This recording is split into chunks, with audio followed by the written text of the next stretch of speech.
Что ж, давайте делиться вашими успехами.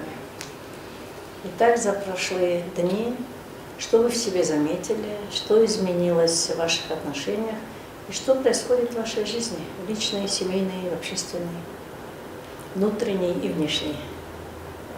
Қайсыңыздаймысыңыз бастаймыз. Өткенде осы жерден шықтық қой. Прям жолдасым машинамен өзі келіп күтіп алды. Прям оның алдында да айтатынымды, мен оны намектамаймын, прямо айтамын да, маған гүл сыйла деп. И прям гүлмен келген машина.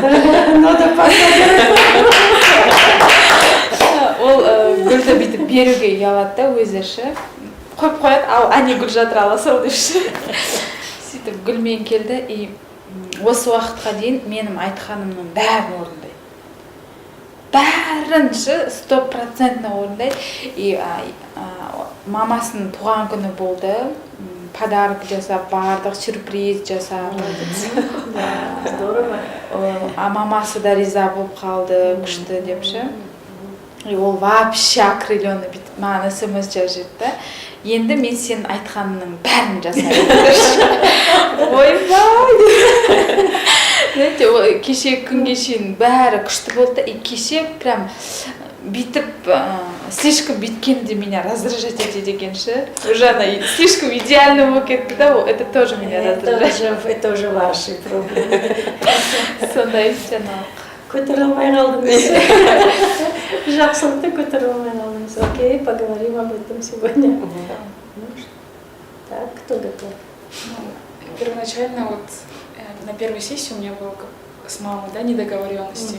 Но я со второй сессии я уже начала просто не вникать в это. Бывает, когда после конфликта я всегда начинаю анализировать, рефлексировать, думать, что это, что зачем это. Я полностью перестала это делать.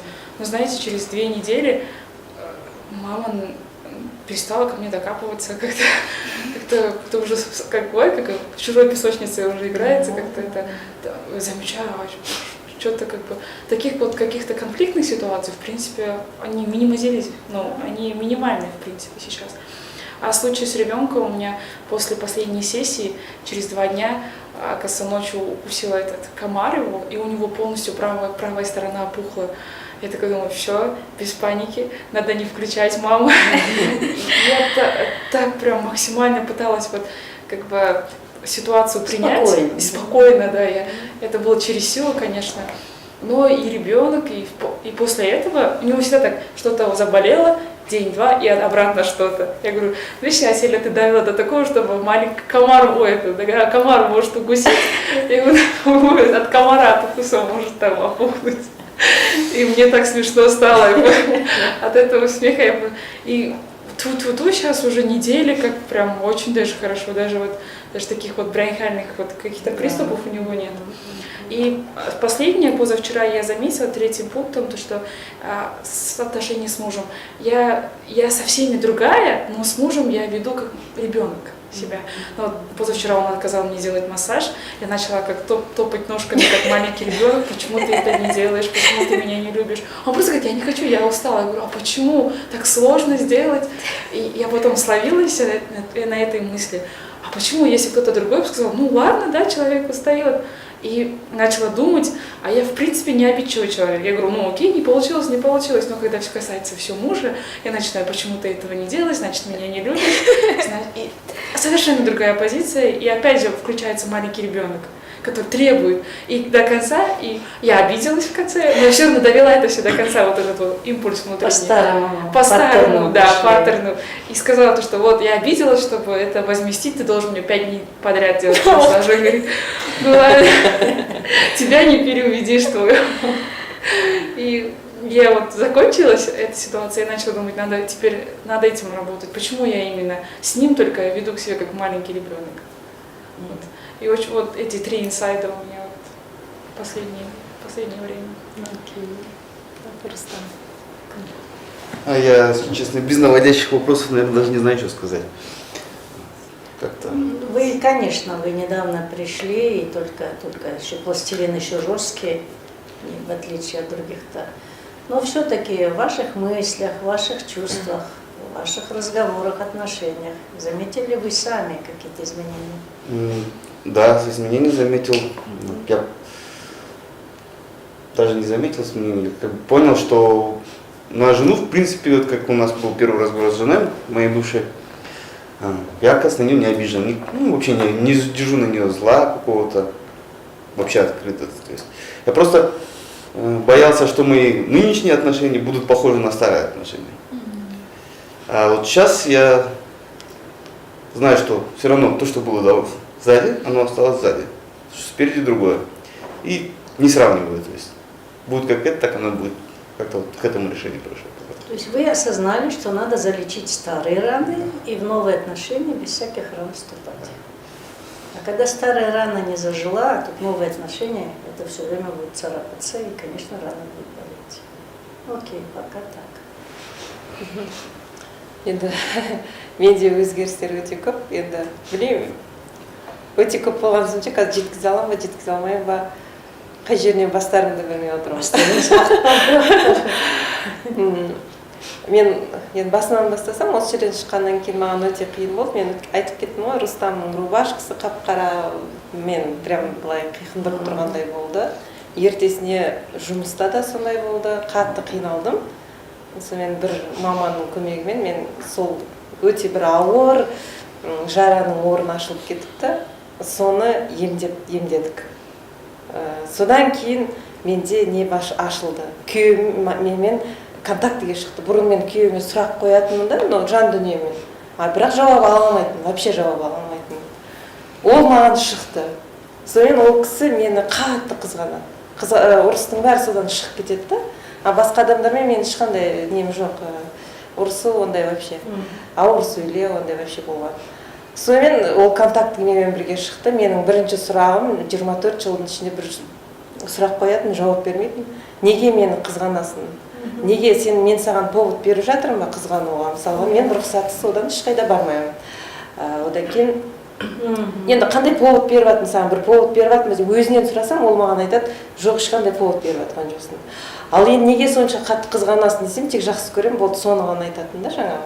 Ал енді контактіге түскен кезде ол маған жан дүниемен екеумізбен сұрақ қойған кезде, сол сұрағым, бірінші сол сұрақты қойдым. Сен неге мені қызғанасың деген кезде, ол маған айтты, қалай мен сені қызғанбаймын, екеуміз сәл ұрысып қалсақ, сразу айтасың, мен сені жақсы көрмеймін, кет, WhatsApp-тан жазасың сен маған, жаңағы неге ажырасайық бол деген сияқты. Ал мен сені қалай қызғанбаймын дейтін, сондай топ ете алған кезде прям өзім ұялып қалдым. Ал одан кейін айттым, неге екеуміз ұрыса береміз? Мысалға күндіз жүрген кезде екеуміз ұрыспаймыз. Екеуміз бір өмірге деген бір план қойып, жоспар қойған кезде екеуміз идеальныймыз. Бір тойға барсақ идеальныймыз. Қай жақта жүрсек те екеуміз прям күштіміз да. Именно ерлі зайыпты болған жерде екеуміз ұрысып қала береміз. Сөйтіп бар ол маған айтады, сен менің орныма таласасың. Сен мен өзің әйел сияқты емес, өзіңді еркек сияқты санайсың, екеуміз сол үшін ұрысып қаламыз. Прям маған көзімнің алдына солай жауаптар келген кезде даже сұрағым таусылып қалды мен. 24 жылда қойып келген сұрағым таусылып та қалды, болды, сұрақ жоқ. Сонымен деген күйеуіме қатты жаным ашып кетті. Сонымен үйге келдім жұмыстан, сонымен деген былай ұшып келдім. Кейін менің ең нем кешірім сұрамайды екенмін. Вообще әйел сияқты бір нежный кешірім сұрау деген, менде кешірім сұрасам, мен соның аяғында тапталып қалатын сияқты боламын да жаңа. Сонымен келе салып, кешірші мені десем, ол айтты, жынысым не үшін кешірім, сені бүлдірдім ба дейді. Кейін жоқ, мен сенің орныңа таласыппын бірінші рет. Мен саған көп повод беріппін қызғануыңа, өйткені постоянно сол сөздерді қайталай берем. А ол мені қуады екен, мен қаша берем. Вы его обесценивали. Иә, сонымен ол деген солай кешірім сұрап үйрендім. Славная ночь была. Өте кешірімді қатты сұрадым, көп сұрадым өйткені. Ол айтып түсіндірме дейді да қателігіңді. Я түсіндім деймін. Өйткені мен сенің орныңа таласыппын. Мен оны балдарды, ол айтады маған, сен балдарды маған қарсы қоясың маған дейді. Мен қалай қарсы қоямын, мен балдармен сен жайлы сөйлеспеймін. Сөйтіп кейін былай сырт көзбен бүйтіп қараған кезде сұрақ қойғаныма жан дүние маған жауап бергені, балдармен отношениямыз күшті болады да. А күйеуім келген кезде ол бөтен адам сияқты болып қалады екен да. Сол кезде қатты күйеуіме қатты жаным ашып кетті. Ал енді қазір менің папаларым бірінші, мен оларға да айтамын, мен қателігімді түсіндім. мен папаларымның орнына таласыппын, папаңның орны үлкен тұлға, менің орныма ел екен, менікі кухняда екен, ал сендердің орындарың бізді құрметтеу, бізбен бірге дос болу, біз семьямыз, сондай деп, прям менің жан дүнием солай айқайлай береді. Соның бәрін түсіндіріп айттым, балаларыммен де отношениям жасырын емес, бәрі ашық түрде қазір. И өте қуаныштымын, соншалықты өзіме прям жауап деген бүйтіп тарсылдап келген кезде өзім ұялып кеттім. Осынша жыл қателескенім. Қазір кешірім сұрай беремін. Одан кейін тағы да бірінші күнге сұрақ келді. Мысалға, сен қыздардың қасында неге өзіңді былай былай өзімді бұлардың проблемасы, мен айттым ғой, проблема сіздердікі түк те емес сияқты деп. Сол кезде мен оларға сұрақ қойдым соған. Неге мен олардың қасында өзімді ашыла алмадым? Неге мен айтпадым? Сол кезде маған сұрақ келді, сенің мынау жараларың, мынау жан жарақаттарың терең. Олардікі мына бетінде тұр. Сол үшін олар келді да сразу ашылды. Ал сен солай болдың. Сол кезде қалайсың дегенде мен елестеді.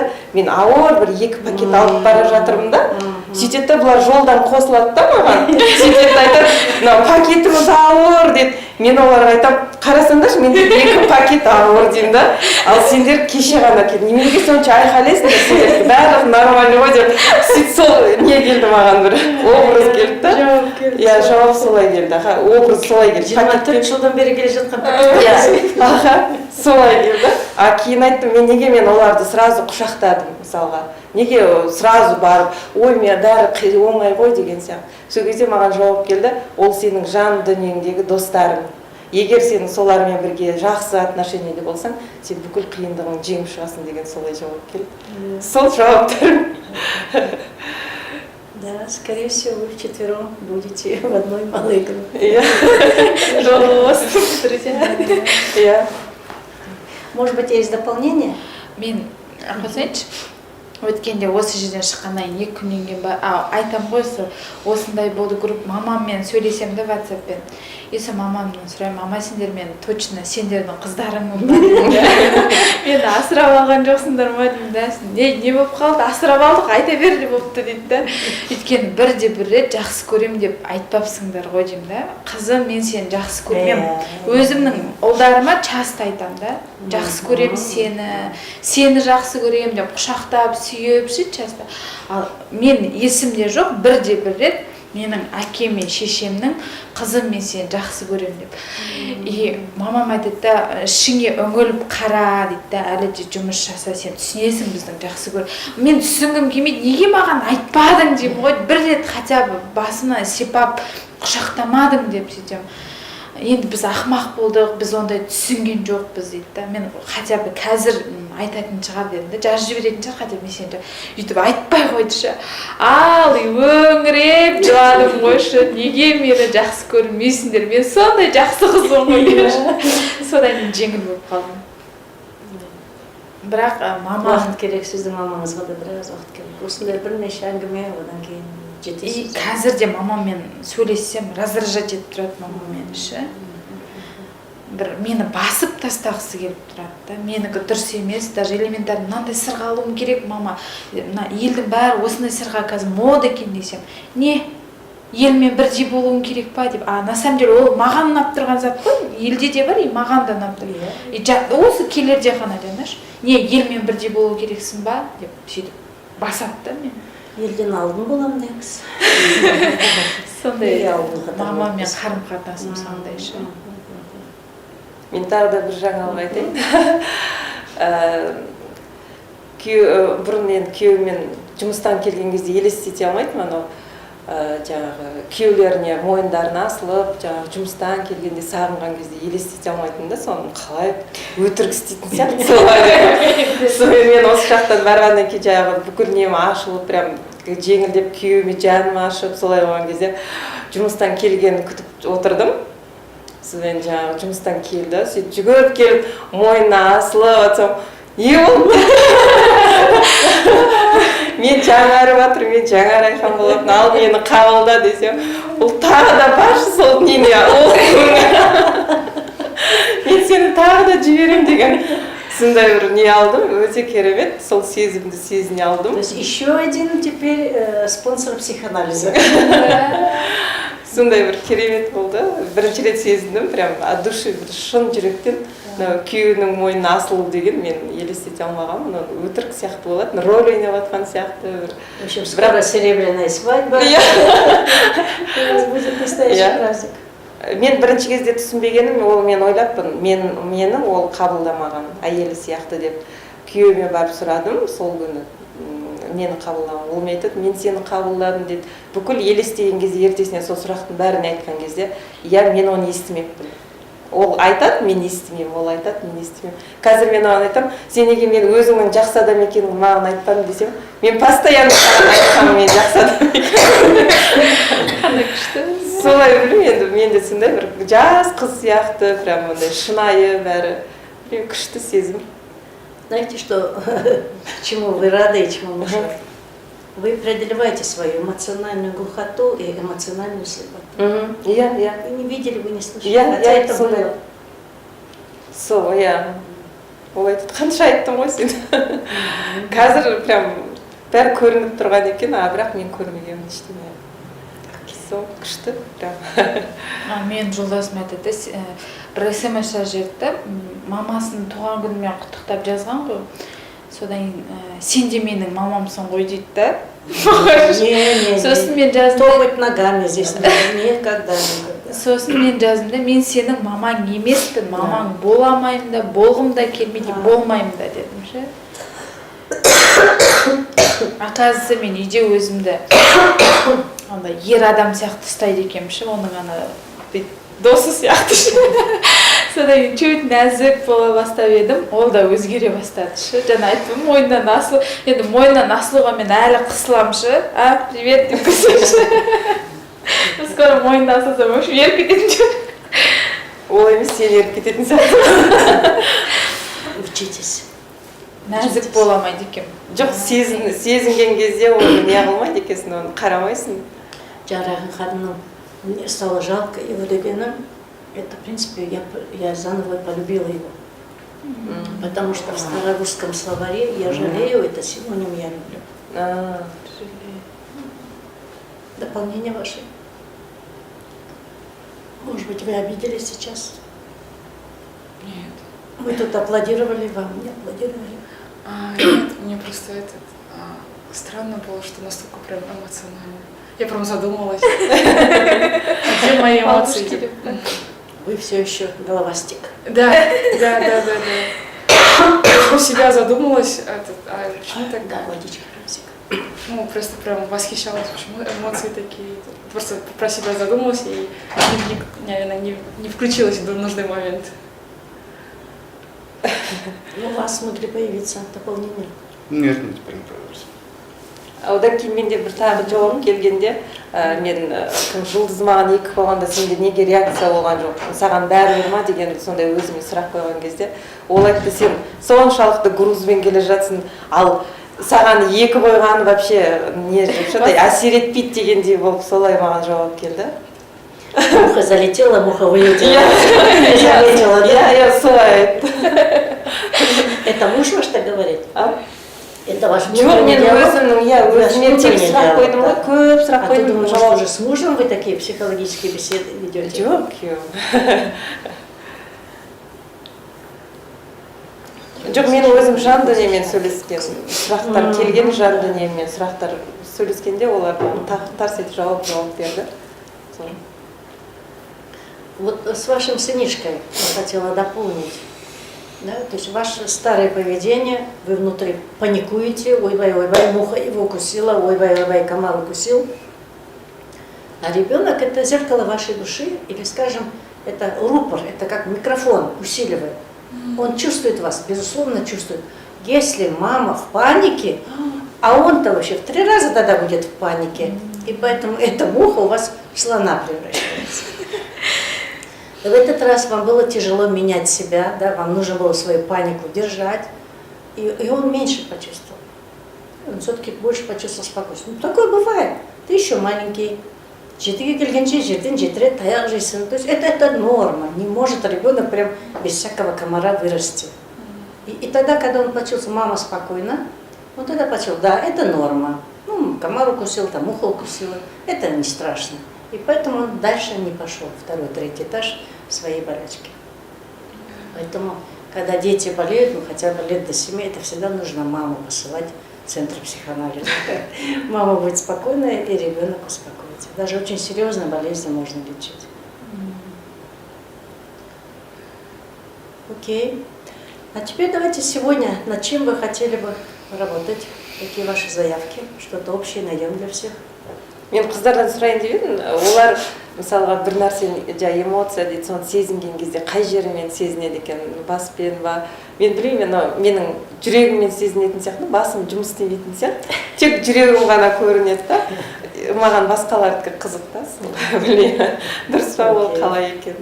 Менің бетім мен қолым жұмыс істемейді. Күле беремін да, қолым. Даже кішкентай кезінде мен бір әңгіме айтып аламын да күле беретінмін ғой. И мен папам ұрсып тастағаншы, немене ыржалақтап күле бересің деп ше. Содан кейін ба өзімді бүйтіп кейде қысыламын ше күлуге. А так хохотушка 24 сағат. Қызық мәселе. Сложный вопрос. Прям, не знаю, в голову ничего не пришло. Конкретно. Потому что вы еще Википедию не открыли, тетушку Google не спросили, какие вообще чувства, сколько наименований чувств, и как это ощущается, в YouTube не посмотрели и не прослушали. Поэтому вам сложно пока. Живой человек не может не чувствовать, на то он живой. Но просто в самом младенчестве, в раннем детстве не повезло. Да? Наверное, я пример этот еще раз повторю. Вы маленькая, вы плачете. А мама приходит и говорит, ты плачешь, потому что ты голодная, и начинает кормить. И вы запомнили там свои 2, 3, 5, 6 месяцев. Это называется голод, то, что происходит внутри вас. Это первое знакомство с внутренним миром, с внутренним состоянием. Вроде вы насытились и снова плачете. Мама говорит, ты опесилась, ты мокрая. И вы запоминаете, что этот дискомфорт называется менять памперсы, мокрые. Вроде поменяли памперсы, вы снова плачете через какое-то время. Уже не голодная, уже не холодная, аж почему. Тогда мама говорит, ты соскучилась, ты хочешь, чтобы я тебя взяла на ручки, ты хочешь получить мою любовь. И вы запоминаете, это называется тоска по маме, скука по маме, это называется любовь к маме, это привязанность к маме. То есть мама каждый раз разные слова. Ты сейчас плачешь, потому что ты на меня обижаешься. А сейчас ты плачешь, потому что ты на меня злишься. Я не успеваю там кашу приготовить. И ребенок, он еще не умеет говорить, но он слышит. И бессознательно у нас у каждого есть все эти чувства.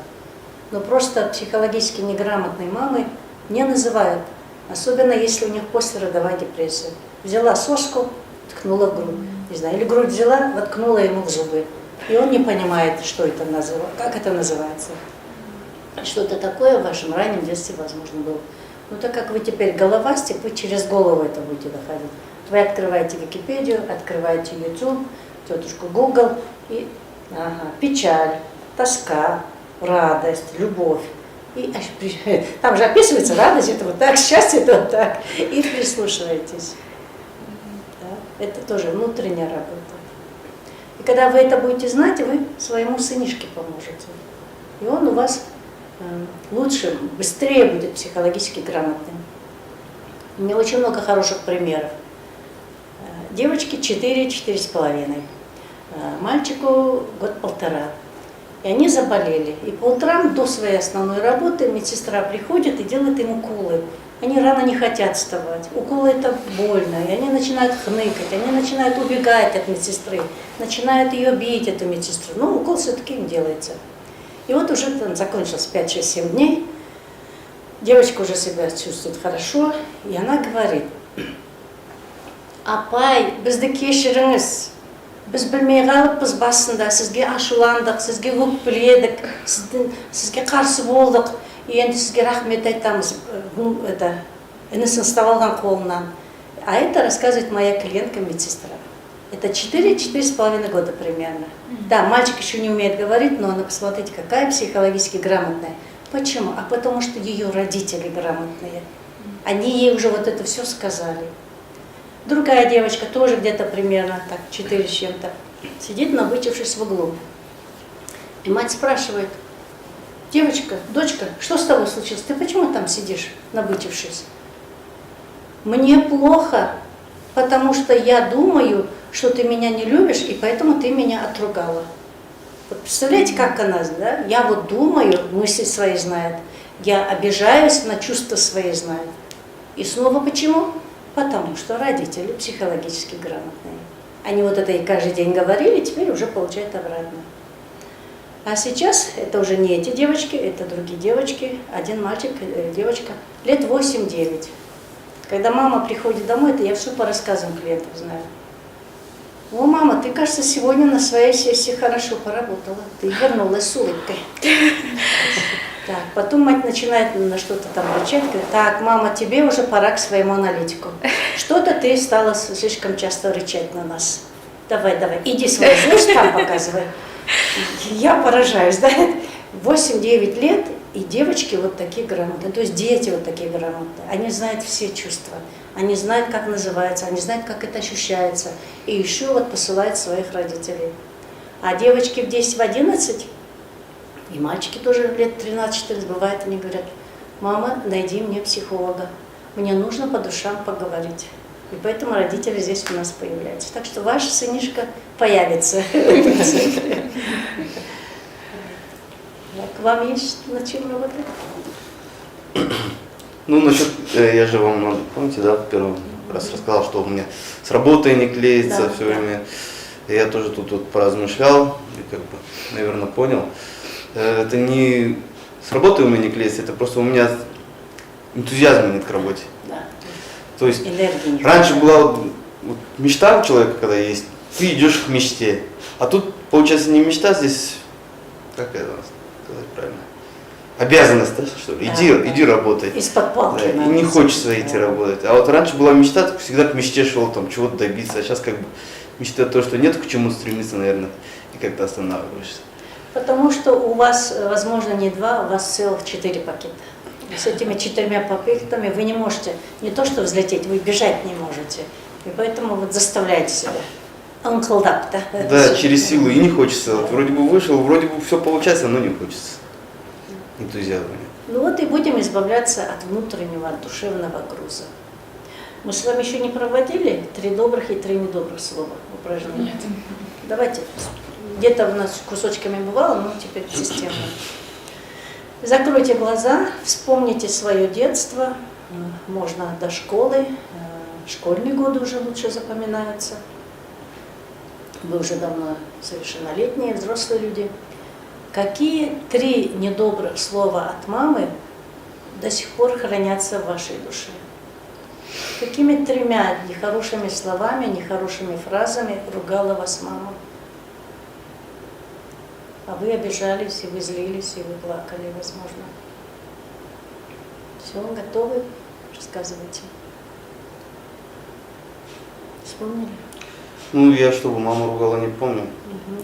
Я помню, говорю же, у меня просто была бабушка, которая ругала мою маму. Я это все слышал, и я злился на бабушку, потому что она ругает мою маму, и злился на маму, потому что не может ответить бабушке. Да.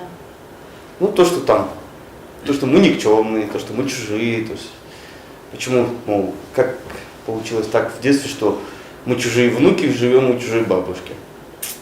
Она имела в виду, раз мы не от сына ешнего, значит мы, то есть от дочери, то есть это не родные внуки же.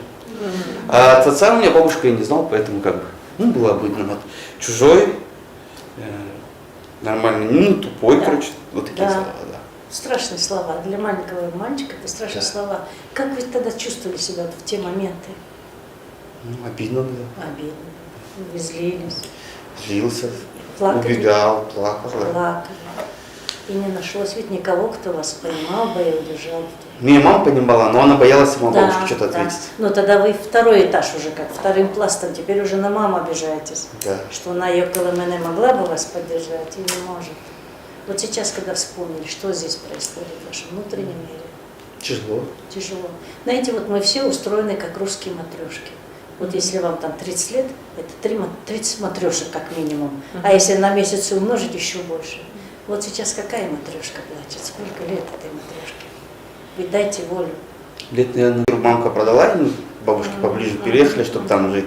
Да. Как в рабство, получится, переехали Да, там да. жили. Видите?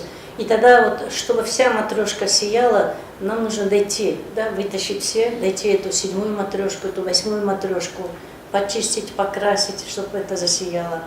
И поэтому тяжело. А когда там уже 33 года, 33 матрешки, и все они в трещинах, все там краски сошли, и где взлететь-то, где сиять. И бабушки нету, чтобы поговорить с ней. А это все в вашей голове. Да. Они физически, телом уже, может быть, под землей, но они в вашей душе, и они живы. Да. Вот, наверное, самое обидное, потому что я не смог ей подойти и сказать, почему так говорила бабушка. Вы можете сейчас сказать. Представьте, что у нас с тем миром, с потусторонним миром, есть скайп или видео WhatsApp. И бабушка сейчас вас видит. Вы скажите ей наконец-то, вот тот 7-8-летний мальчик, что тогда хотел? Вот Не, очень честно, очень У искренне. меня смелости не хватает бабушке сказать. По скайпу. Я боюсь ее. Нет, не может Да, быть. и я здесь, и группа здесь. Мы все рядом с вами. Бабушка по видео WhatsApp с вами. Вам 7 лет всего лишь, но мы, вот видите, рядом с вами все, взрослые женщины. Ну-ка скажите ей все, что хочется сказать. Ничего? Нет, не могу. Единственное, только грубый мат не разрешается, все остальное. Ты гадина, ты карга старая, все, что идет.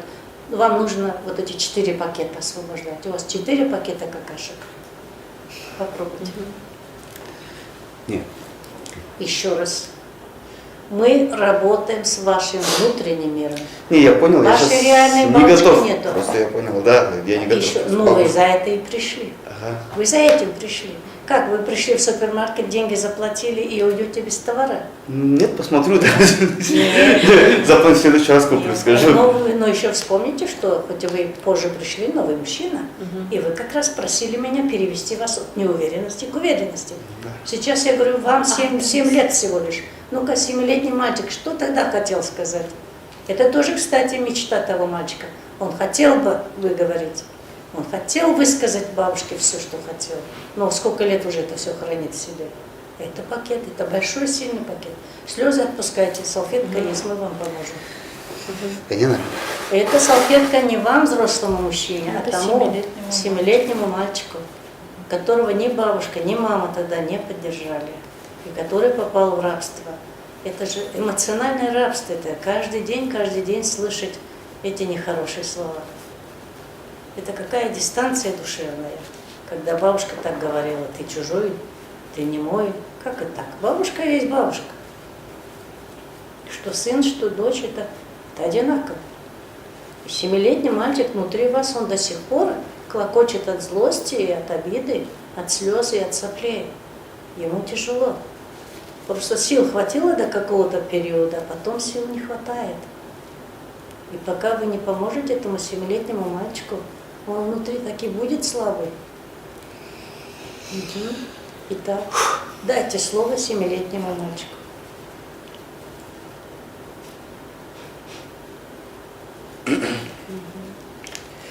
Не знаю, что сказать.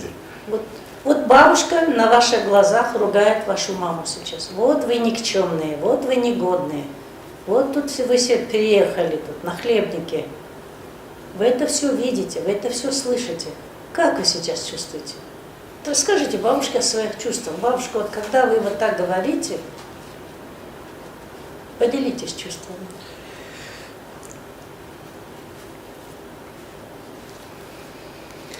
Не могу сказать ничего. Окей. А если я вам дам палку и дам разрешение, стукните эту старую, злую старушку? Я бы не ее стукнул, я бы Как? вывернул систему стукнул. А давайте, хорошо. То есть она подзуживала там, да? Ну, она тоже внучка же, получается. Она любимая внучка, а потом... Окей. Итак, палка в какой у вас руке? В левой, наверное. Окей. Стукнули. Стукнули. Видите? Еще сильнее. Куда вы ее стукаете? Куда По рту. хотите туда? Можно все. По рту. Да. Еще. Еще. Сильнее. Вы должны прямо увидеть, это такой внутренний триллер. Губы рассеклись, кровь потекла, не жалейте. Это все внутри вас. Это внутреннее кино. Вы режиссер, вы автор и вы исполнитель. А я всего лишь ваш помощник. Бейте. Можно по голове. У вас прям волшебная сила. У 7-летнего мальчика волшебная сила. Бейте до тех пор, пока не получите внутреннее удовольствие. Вы видите все, что я вам говорю. Получается так? Да. Но вы можете по-другому бить. И по голове, и по плечам, и по хребту, и по ногам, и по рукам. Вообще, давайте ломать. Вот стукнули, поломали ноги. Стукнули, вторую ногу Не, поломали. ломать не хочу. А Хочу мы вообще и убить вот это можем. Тонкой палочкой.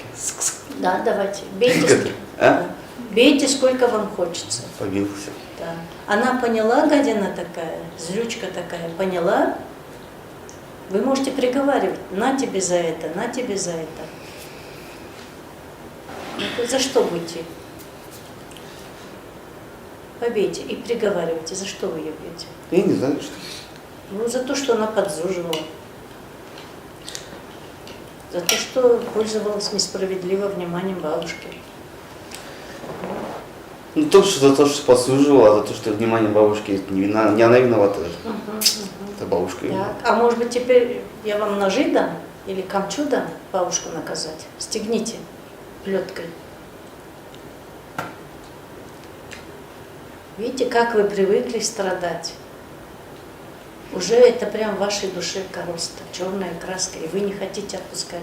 Еще раз давайте выливать черную краску из себя. Стукните бабушку, может кулаком стукнуть? У вас же волшебная сила. Вы как Капитан Америка, вы какой-то там Супермен 7-летний.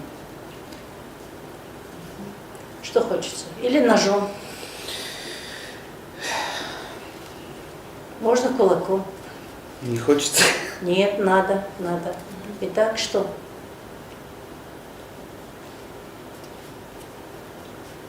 Как хочется наказать? Можно толкнуть, можно пнуть. А может, я вам дам танк, проедете по ней, вы внутри танка. Как хочется. Любая фантазия приветствуется, все, что вы хотите. У вас в душе уже что-то идет, просто это нужно сказать вслух. Вывести себя. Еще раз напоминаю, психотерапия – шертархату, то есть внутри у вас есть клубок, а его только словами можно вытащить из себя. У меня такой-то злости не было бабушки. Хотелось бы просто Да. Все, что хочется, пожалуйста. обнять, чтобы она поняла, видишь? Мгм. Попробуйте. И только мне словами объясняйте, что сейчас вы делаете. Отпускайте слезы, отпускайте. Слезная жидкость выводится из нашего организма, токсины. То есть на химическом уровне прям пойдет очищение нашего организма, нашей души. Что сейчас вы делаете? Что этот маленький мальчик делает? Дайте ему волю. Мгм. Можно я в туалет сходить? Вы потом пойдете. Сейчас. Нет, нет, давайте мы до конца доведем упражнение. Это операция идет эмоциональная. А вы что, во время операции хотите кишки собрать и уйти? Мгм. Ну, вздохните. Еще раз тогда. Так. Хотел бы просто обнять, сказать, смотри, бабушка, я хорош. Да, конечно, конечно. Скажите, обнимите. Как вы ее обнимаете? Сбоку подошли, спереди подошли, сзади, по-всякому можно обнимать. За плечи, за руку, как вы ее обнимаете? За шею. Вот. Вы ее видите, вы себя видите. Вот расскажите ей, как вам тоскливо было эти годы. Как вы нуждались в ее любви. Проговаривайте, проговаривайте. Вот вы уже начали, вы уже молодцом. Бабушка, ну почему ж ты меня не любила? Так? Что еще? Ну посмотри, какой я хороший, я вот это делаю, я вот это делаю, я вот так говорю, я вот так поступаю. Приведите примеры. Расскажите бабушке, что 7-летний мальчик, хороший мальчик, добрый мальчик.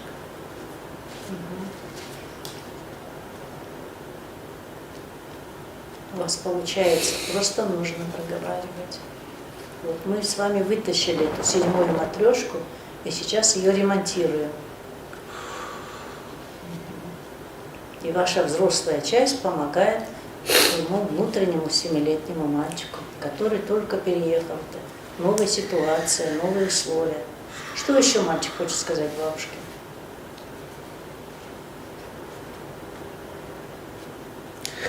Ничего больше не хочу сказать. Все сказали. А вот пока вы ее за шею обнимаете, вы чувствуете тело бабушки?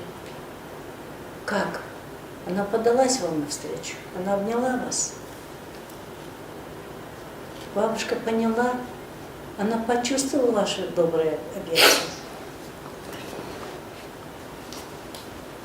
Если нет, то честно говорите, нет, так нет. Не знаю. Мгм. А что теперь вам хочется сделать?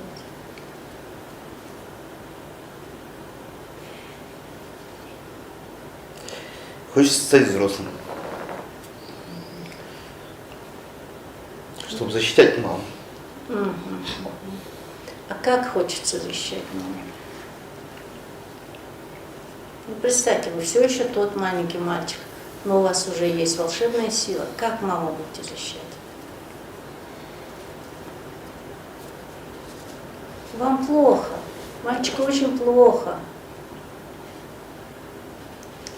Он плачет в одиночестве, но сейчас возможность есть поплакать на людях. Вы очень сильны, вы прям перед камерой эту глубокую душевную работу делаете. Так что мальчик не халям-балям.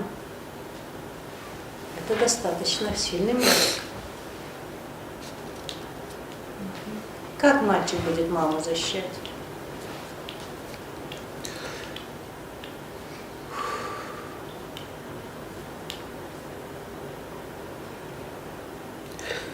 Будет драться, биться, кусаться, чтобы никто маму не трогал. Вот. А теперь добавляйте, с кем будете драться, кого будете кусать. Рассказывайте, это ваше внутреннее кино, только мы его... Со всеми, кто обижает. Да. Ну, возьмите одного человека. Может быть, ту же бабушку, вот бабушка обижает. Да. В основном она обижала. Да, вот. Поэтому вы кусаете бабушку, пинаете бабушку, накажите бабушку, защитите маму. Делаете? Получается? Мама чувствует вашу заботу? Да. Она довольна, что вот мальчик растет мужчиной и защищает ее. Теперь подошли к маме, обняли ее. Вы чувствуете тепло от мамы? Она вас теперь свободно обнимает, как раньше не могла обнять. Угу. Наконец-то вы, сын и мама обнялись. Как теперь мальчику? Хорошо. Ну, хорошо. Есть что-то добавить? Нет, сейчас чуть-чуть. Вздохнули. Еще раз. Вздохнули. Выдохнули.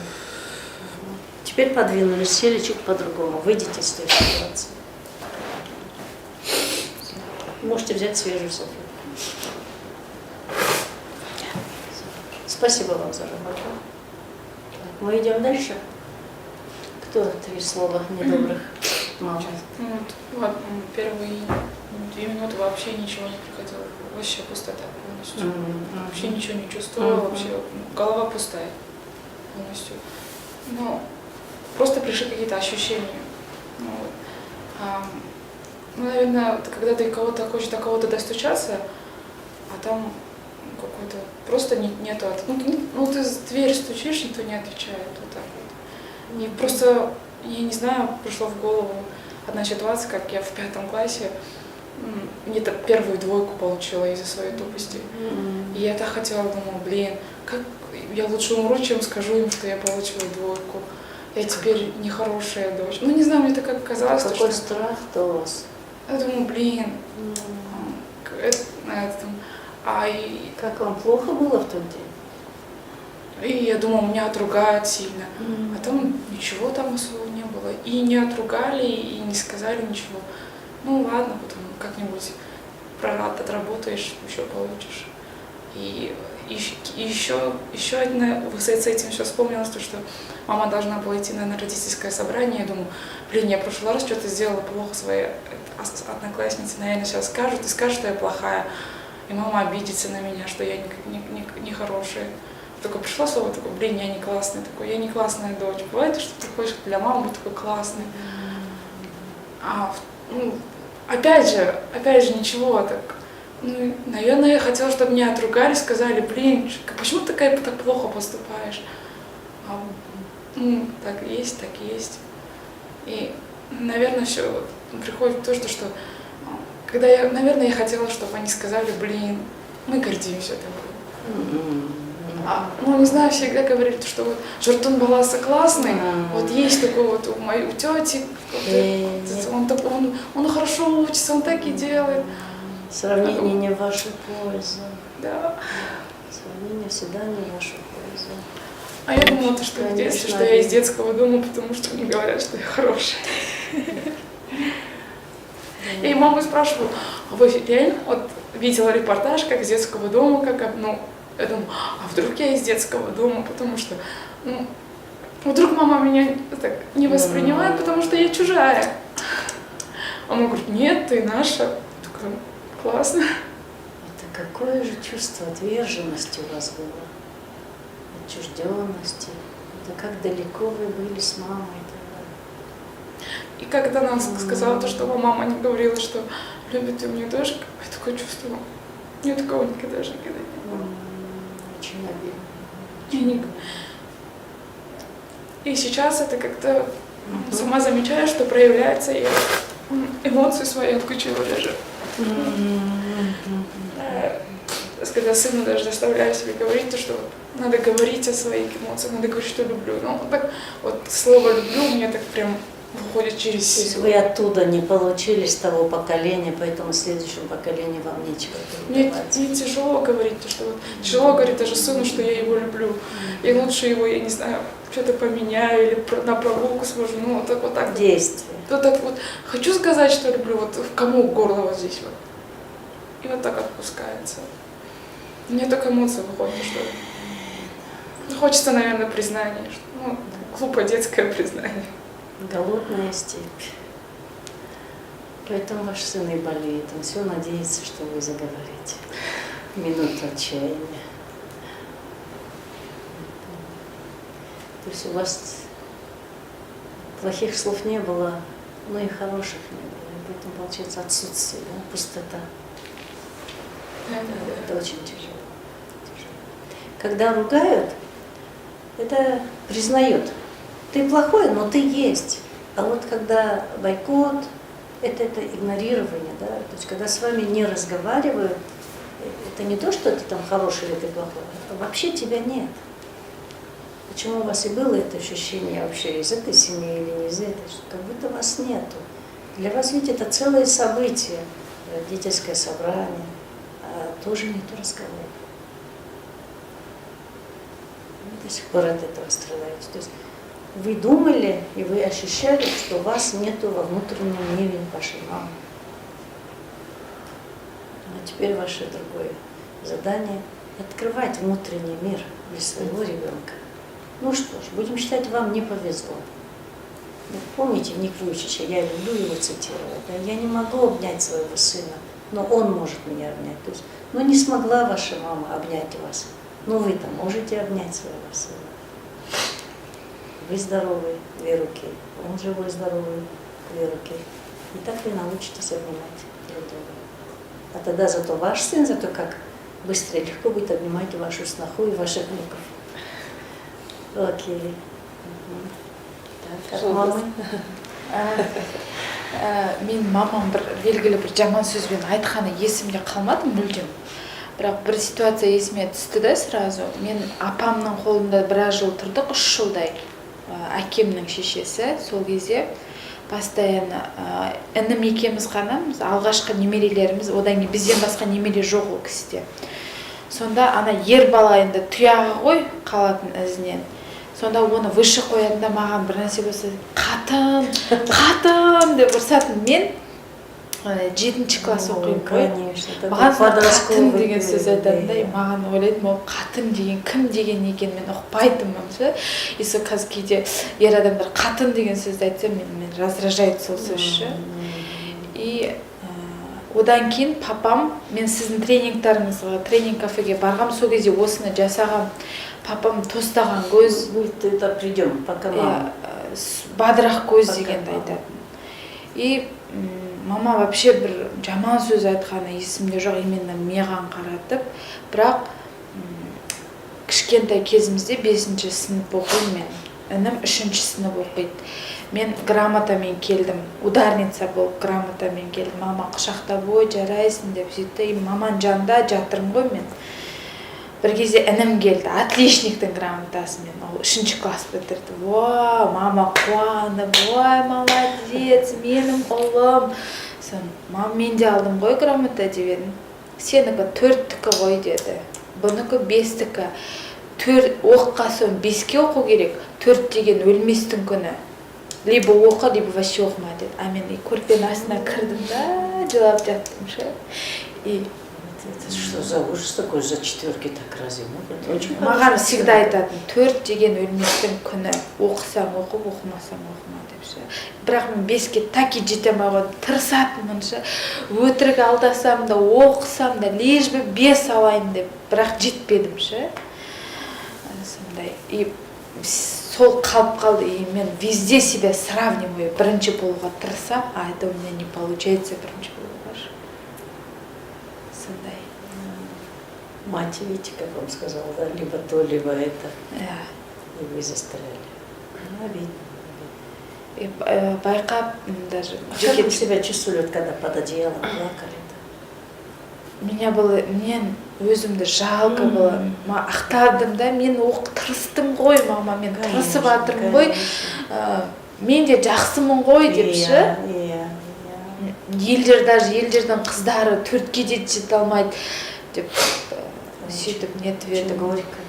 Бірақ сол күйі неткен жоқ. Мен байқаймын всегда ер бала деп бүйтіп. Інімді. Неравенство. Ең соңында, хотя сол інімді мен оқыттым. Мамам вообще оның сабағына қатысқан емес в жизни. Ол мен 3-ші класс оқығанда, ол 1-ші сынып оқыды ғой. Мен всегда ұрып болсын оны оқытатым да, оқы, жаз, бүйт, сөйтіп. Кейін өзі алып кетті. И ол алтын белгімен бітірді мектепті.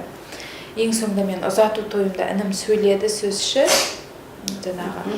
Мен өмірде не болса, осылай алтын белгі алып, осы университет бітіріп, осылай қызметке тұрғаным, осы мен әпкемнің арқасы, мен есімде ол қалай мені басымнан тоңқылдатып тұрып оқытатын деп признание неттіші. Добрый брат признал. Бірақ маған ол жеткіліксіз болды. Мама должна сказать. Мамам до сих пор өйтіп мақтамайды. Болады ғой, хотя бы даже элементарный мен күйеуімнің минустарын айтсам, сен мен айтқанымды істеуің керек еді.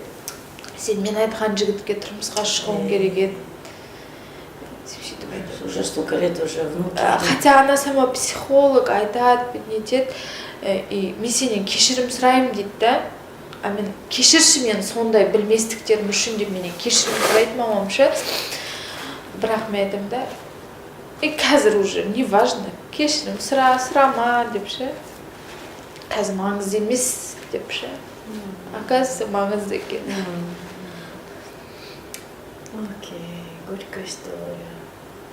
Мен бір несі қатты ұрысқаны, бір-ақ рет емес, постоянно қайталанып бір қатты ұрысқаны бар.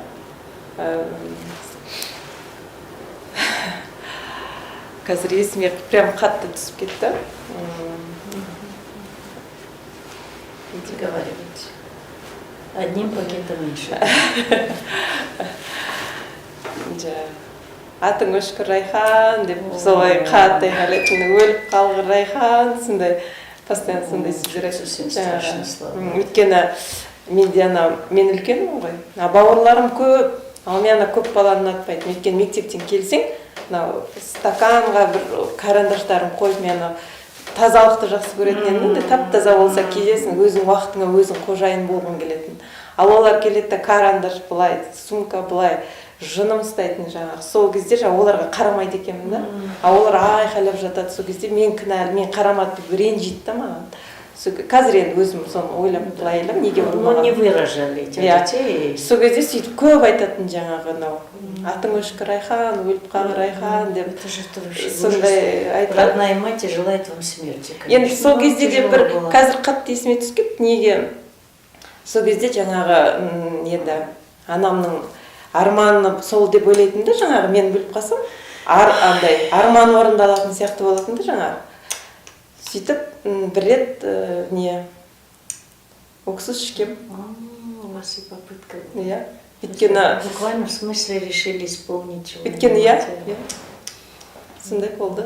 Сол қазір есіме түсіп прям Конечно, не это очень тяжело. кадр болып тұр қазір. Сол иә. Это какое одиночество, это какое горе для девочки. Өйткені басқа ештеңе сол прям былай кадр болып есіме түсіп жатыр.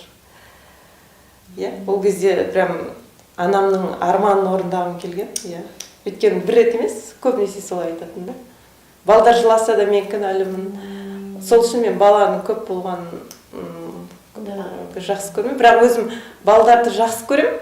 Бірақ көп семьяда көп бала болғанды ұнатпаймын. Қазір Құдайға шүкір, енді 3 бар. 3 балам бар. Бірақ бәрібір анау жақта көп бала болса миым ашып кететін сияқты да. А бірақ балдарды жақсы көремін. Сол жерден қалып кеткен екен. Қазір мен бүйтіп отырмын. Сол есіме келіп жатыр. Ну, это очень глубокая рана. Иә, бір кадр болып келіп жатыр. Ну, видите, это еще раз доказательство безусловной любви ребенка, да? Ценой своей жизни, но помочь матери исполнить ее желание. Я вам уже, по-моему, говорила, что для маленького ребенка слова мамы и папы это прям слова Бога. Потому что мама и папа это Бог. Если мама сказала, ты не заслуживаешь жизни, ты должна умереть, так понимает девочка, да? Поэтому она будет делать, что мама хочет. Тяжело, очень тяжело. Да. Но мама что-то поняла из вашей попытки. Сөйлескен жоқпыз.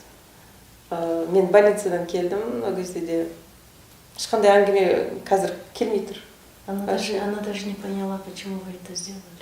Білмеймін, вообще ондай. И вину не почувствовал, да? Енді одан деп ойламаған шығар, мен қазір прям не үшін оны істегенім қазір есіме түсіп жатыр. Ол кезде білмеймін, ол кезде сұраған да жоқ даже. Видите, это пакет, который вы глубоко в склад, в погреб куда-то закинули, а запах-то идет оттуда. Иә. Өйткені кейде болады, күйеуім Райхан десе, прям андай жүрегім былай бүйтіп түршігіп кетеді да, кейін мен оған айтатын, мен атымды өзгертейінші, маған ондай сенің атағаның ұнамайды деп. А қазір қарап отырсам, именно сол Райхан деген кезде прям сол жер атак Райхан деген өзім айтамын, Райхан деген жақсы ат қой, неге олай айтасың деп. Бірақ именно сол дауыс екен жаңа. Ол қатты Райхан деген кезде мен аны дұрыс ете аламын. Сондай реакция. Иә, реакция. Старая реакция. Сол есіме түсіп тұр қазір. Ну вот до одной болячки дошли, которую вы даже и забыли. Иә.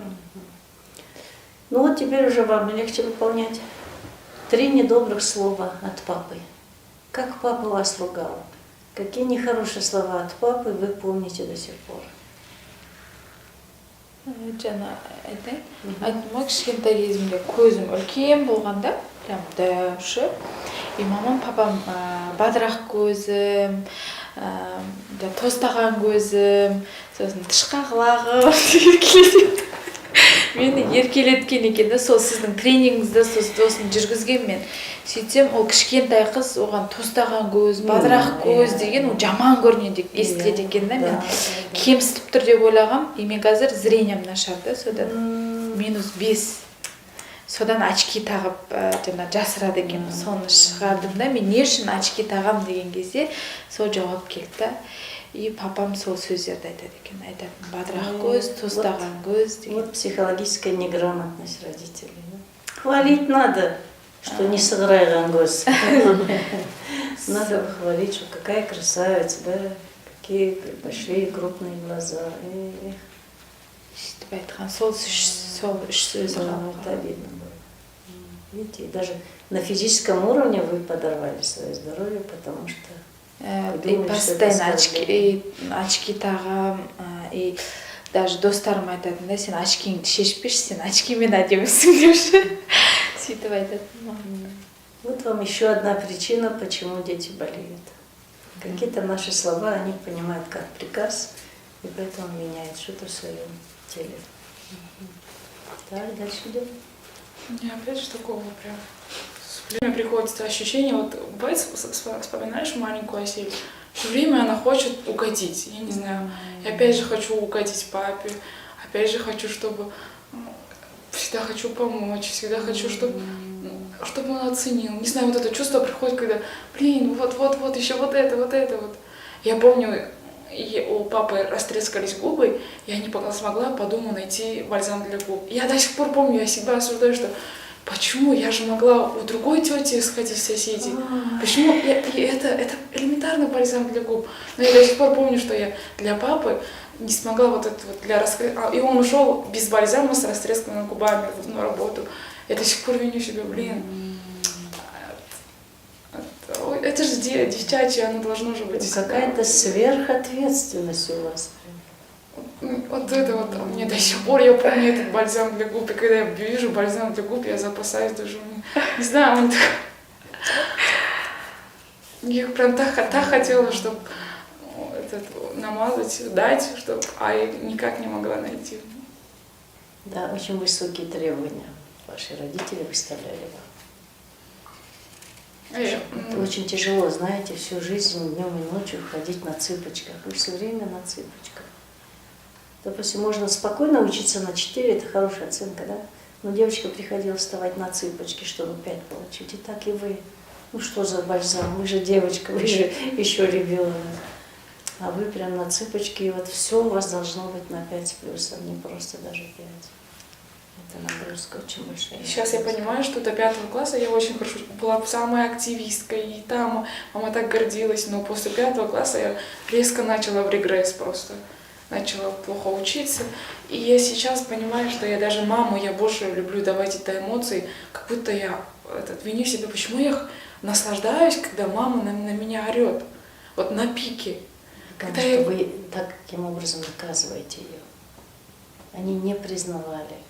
Они сравнивали не в вашу пользу.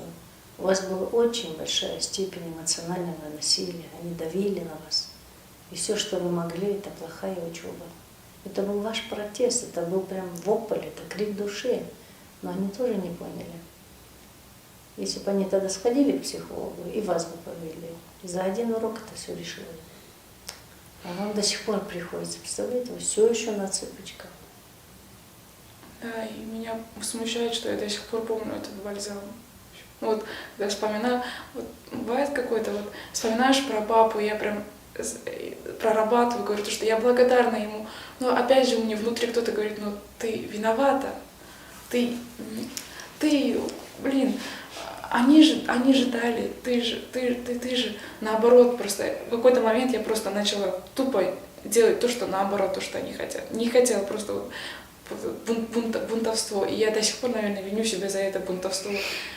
Не делала, как они хотят, не делала, а наоборот пошла наперекор. Ну, потому что они не принимали вас естественной, такой, какая вы есть.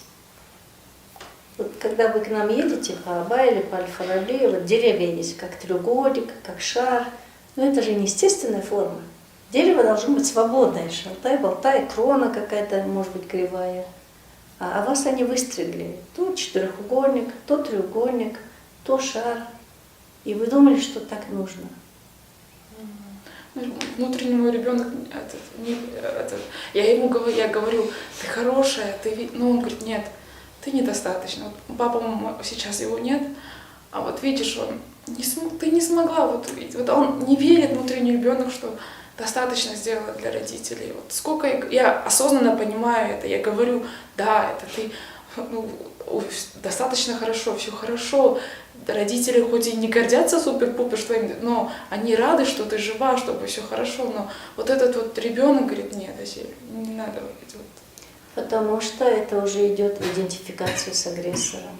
Ваши мама и папа, суровые жандармы, они внутри вас. Это не вы давите на себя, а это все ваши родители, но которые уже в вашей голове.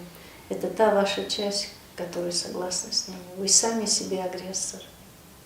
И поэтому ваш внутренний ребенок между молотом и наковальней. Он хочет пукать, какать, радоваться, прыгать, веселиться, хулиганить, шалить. Но ваши внутренние родители, вы так давите, сами на себя давите. Ну, так очень тяжело жить. Знаете, Жанна Варден жили вар, мы прям обязаны время от времени пукать и какать. А так живот разорвется.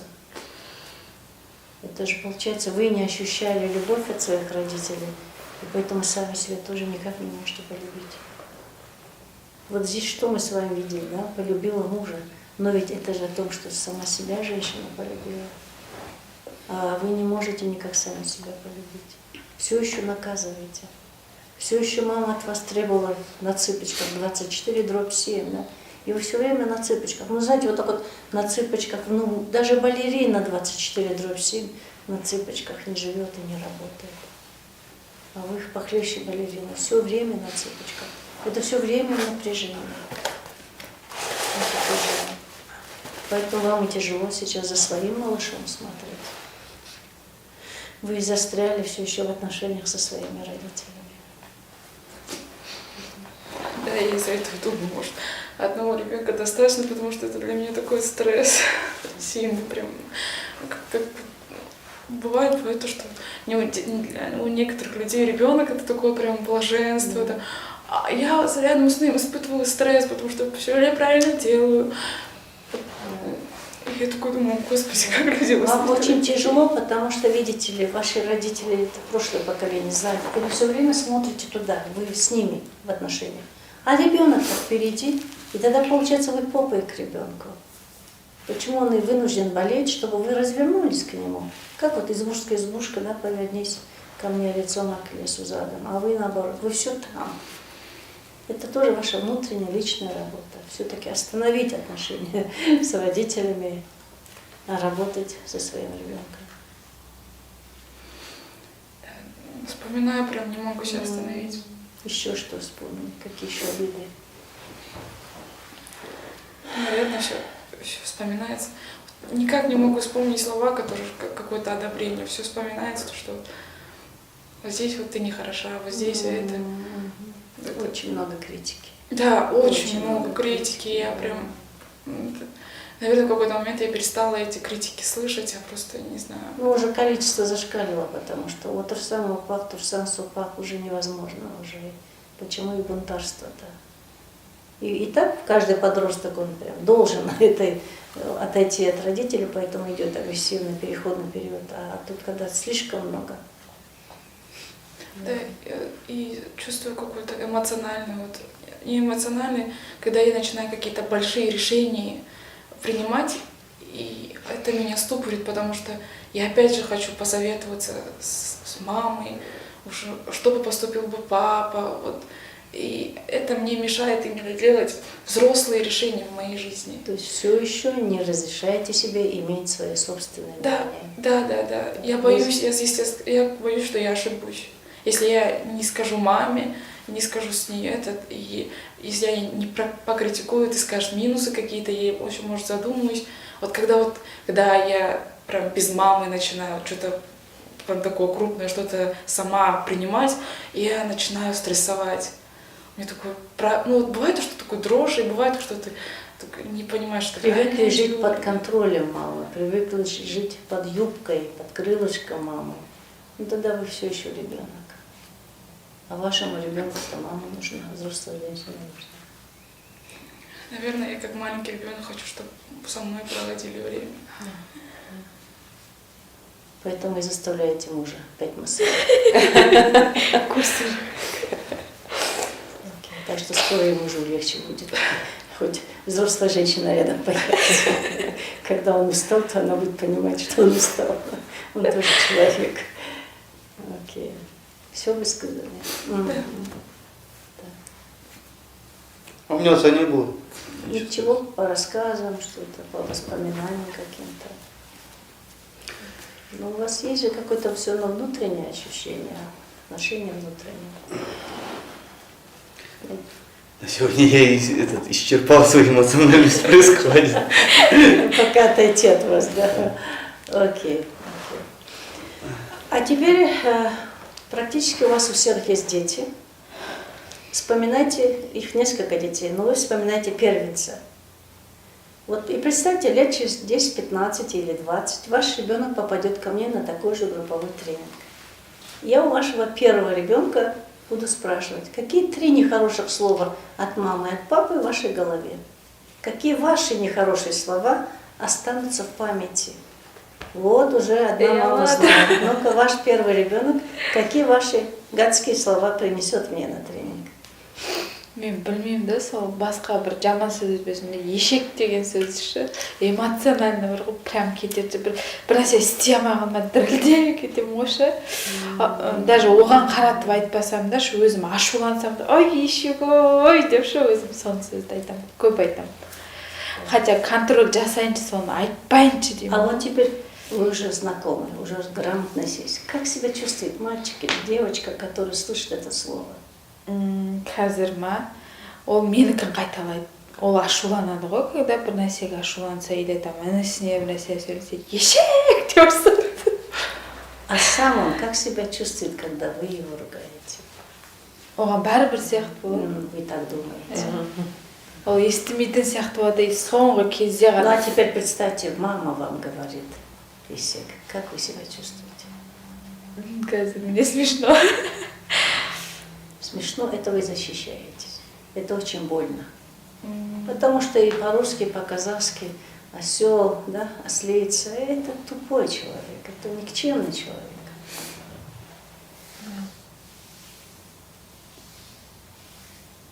Вот слушайтесь в душу своего первого ребенка. Вот мама ему только что сказала, ты осел. Что с ним? Обижается, наверное. Ол сразу айтады, сен кеше мені мама ұрыстың, мен саған ренжіп қалдым дейді ше. Грамотно. Молодое поколение грамотное. Жаңағы кішкентай бөпелерімді еркелетіп сүйіп жатсам, мама сен сонда мені жақсы көрмейсің бе? Ананы көбірек жақсы көресің бе, мені жақсы көрмейсің ғой сен деп айтады. Из детского дома взяла. Что айтады да. Сосын жоқ, мен сені де жақсы көрем. Бірінші сені жақсы көрем, екінші ананы, одан кейін барып мына бөпені десем, деп тыңдайды да меніңше. Сосын мен саған ашуланып тұрмын деп ше. Сен ұрып тастайын ба деп сөйтіп нетеді ше, келеді маған. Вы уже говорит. Это уже хорошо. То, что вы не могли делать, это делает ваша ребята. Даже мама, мен сені жақсы көрем ғой деп жиі келіп құшақтайды мені ше. Мама, мен сені кейде ашуланып тұрамын мен ше. Бір нәрсеге айғайлап аламын да, одан кейін отырсам жаныма келеді. Мама, мен сені жақсы көрем ғой, қатты жақсы көрем ғой деп келеді. Ну, как сейчас себя чувствуете, когда вы ребенку говорите осел? Я понимаю, что не права. Чувство стыдно мне. Ұялып тұрмын. Соны айтқаным ше. Окей. Как побудьте так? Так, кто готов? Наверное, мне кажется, представляла себе, наверное, сказала бы то, что я бы хотела бы более эмоциональную маму. Да.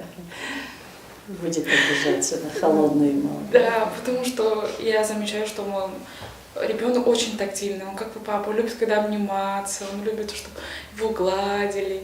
И от меня, наверное, я больше всего как бы иду за ним, и я замечаю, что когда он что-то делает, я замечаю, что у меня внутренний критик появляется, который первый раз так-то, я такой останавливаю себя. В любой непонятной ситуации я раньше не так себя могла как-то словить, но раньше я первым делом что-то приносят, я смотрю именно минусы. Я говорю, здесь не так-то, так-то. Не было такого, что я... Да, опять же, у меня мама выходила. Сейчас я просто эмоционально не реагирую, я просто выхожу. Я же говорю, выхожу и просто злость вытаскиваю просто. В принципе, Я, наверное, вот именно в эмоциональном плане ребенок бы злился. И, наверное, иногда такой рядом я не чувствую себя расслабленной. Вот это, наверное, он почувствовал. Что я все это тут что-то поправляю. Мама все время холодная и напряженная. Да, напряженность, наверное, тут вот без чуть-чуть такой больше обнятий, наверное, он бы хотел. Так. А у меня, я не знаю, я своих детей, у меня гиперопека, и стараюсь не обижать, ничего не говорить, все дать, все сделать, все, что хотят. Bir атымнасвайға көңіл қалады.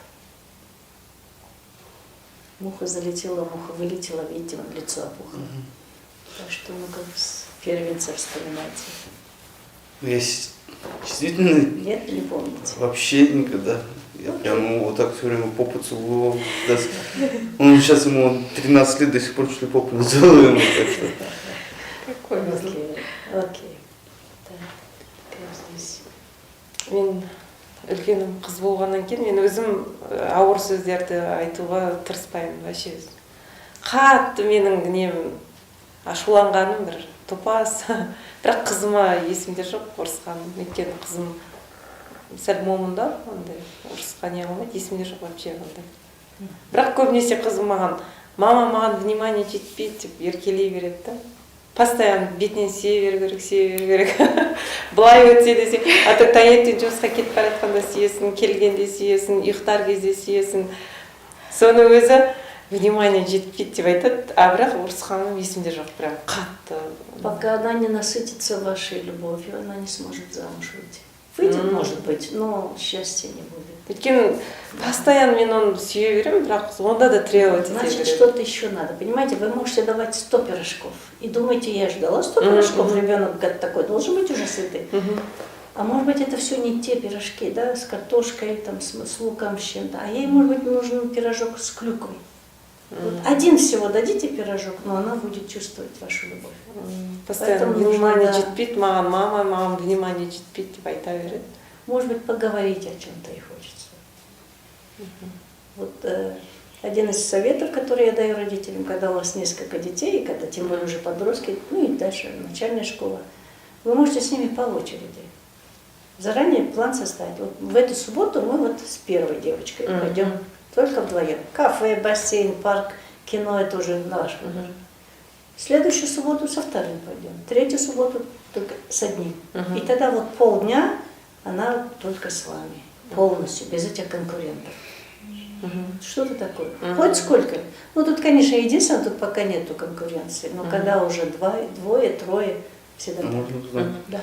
А между ними тогда потом конфликт же начнет появляться. Один будет хвастаться другому, другой будет хвастаться этому, и все. Почему? А вот вы договариваетесь с кем-то в кино, потому что он больше любит кино, да? С кем-то в бассейн, с кем-то в парк, с кем-то в горы. У каждого же какие-то... И тогда он отличается. Он не будет говорить, я не хочу быть инкубаторским, вы всем дали одинаковые пирожки. Нет, пирожок с клюквой, пирожок с картошкой, пирожок там, с мясом, с луком, с чем еще. У каждого свое, каждому по аппетиту. А когда вы даете всем одинаково, это наоборот, как в армии или как в инкубаторе. Вы же заранее вот сели вместе и рассчитали. Он первый, потому что он исторически первый. И мы поэтому вот первую субботу пойдем с ним, вторую субботу пойдем с этим. Вы договариваетесь. Вам нужно же восстановить то, что вы не успели им дать на сегодня. Ваши родители совсем другую эпоху жили.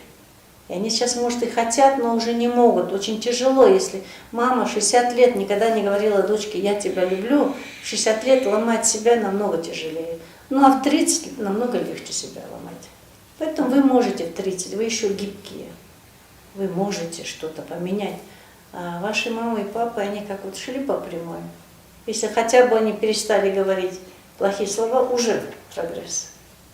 Поэтому то, что не могут сделать ваши родители, можете сделать вы. И если бы ваша мама в свое время, скажем, попала ко мне и получила бы такой совет, представляете, она бы с вами же ходила отдельно. Да просто по базару, не знаю, с дочкой просто шопинг. Не знаю, купили, может быть, всего на 5 копеек, но зато вы сколько ходили. Вот какое-то такое женское просто. Она хочет быть женщиной же и хочет от вас набраться. А иногда, я знаю, у меня женщины плачут, потому что мама не подпускала на кухню. Потому что у мамы же быстро и хорошо получается, а девочку-то учить надо. То мука просыпется, то мясо пережарится, то лук большими кусками. Потом кетчубарары, да, и мама сама готовит. А теперь девочка хочет это все готовить, а уже время ушло. Она не может. И поэтому муж ее критикует, Янишка ее критикует. А пока она запишется на курсы, не у всех мужей деньги есть и терпение есть, чтобы она курсы кулинарии закончила. По Ютубу старается, но перегорает иногда. А если бы тогда мама научила, да, кроить, шить, готовить.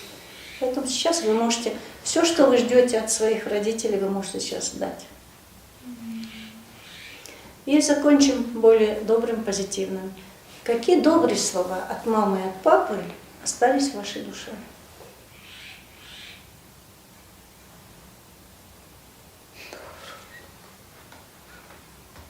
Какими хорошими словами они вас хвалили, признавали, отмечали, гордились.